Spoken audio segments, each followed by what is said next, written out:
Terra Bio from Pride Company. And then, kung sa imong feeling dahil, kay first time na mo ni gamit ana. Gipanin mo tog taman murag sumba. Kanya, kuhan pa na siya, 10 minutes, di ba? Kaya naka 20 ng car. Oh, 20. Now, kung sa initabo sa init dahil nga naa sa ilalom, kung sa imong na-feel, Hidamgan padulong diri sa kong paa. ang init, di ba? Ang init, no. Oo. Ano siya? Di ba? Murag yung po nagsumbak, ginuan. Guys, bago ni siya nga product. Bago ni siya nga product. Mao ni siya gitawag og frequency therapy. Di ba? Pero comfortable lang ni siya kay wa man kay buhaton, di man nimo siya i-blow. Yes. Ibutang ra nila imong tiil sa sulod and then the frequency or the machine will do its job, no? Ana. So kani ako ang patient ron, kani cancer patient na ako, Stage 4. stage 4. Nag-metastasize sa iyang Sa spine, sa lungs, and sa trachea. Pero akong spine, na siya fracture. But Oh. good thing, wala na ako nagtura ko lumbar support. Dili ko kabangon for how many months. Dili ko katindog for how many months. Dili ko kalakaw, makalakaw man ko deras kwarto. Layo orang pulo katikang. Then, after nga nakuan ning dung jacket, Naka 11 session ni sa kuan, naka 11 session ni sa classic nga Itera blower. yeah, pero pag-abdik akong lakaw. Oo. Masyak ang mga tao nga di pa kuha ba ko nun nasayok ang doctor. So sa among Sa 11 kumpay. sessions, No pain. wala na siya pain. And then makalakaw na siya layo-layo, magpaspas na siyang bulakaw. Ito pwede magpa-electric.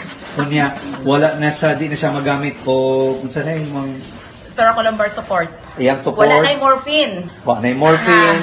Ay, ang pag-start ko na ako is morphine is every 4 hours. Kay tungod jud ang kasakit sa fracture sa ako ang spine dahil mag-breakthrough ko og every 2 hours. Imagine ana. Kung sana kasakit abot sa point nga murag og kaugma di nakakamata o di na makakaabdag pila ka bulan. Pero God is good nga wa na jud ko nag-morphine karon for 28 days. Yes. For 28 days. Oh, nakasaka ko sa hagdan nga taas kayo. So, 11 session lang na kay guys, 11 sessions lang yan. So karon nagpa-cancer marker mi unya pauna mo ang Pwede result, magpa-electric. di ba? So mauni pinakabugat nga usa sa pinakabugat nga testimony sa frequency therapy sa classic nga blower nga maoy kuan karon gikagubtan sa kalibutan. So watch out guys og kaning amo ang result ani is total remission gyud sa iyang cancer. Okay? So paybawa Asa na mo kakitag cancer nga stage 4 nga. musayaw. Mo sayaw nag-TikTok. TikTok. Balag magdiskig lang niya. Basta kayo masayaw. Pero kay nga no pain na matugod siya. No pain na siya. So wa na siya wheelchair, No commode. no commodes. Goodbye. So ang commodes guys is yung sa to kalibaw. Ato ka mag-CR. Imong toilet nga naa sa imong Ato ka wheelchair. mangihi. Oh, ato ka mangihi. Ato ka. Wala na na. So karon bulas mo sakay na ni sa pedicab. Musa BR.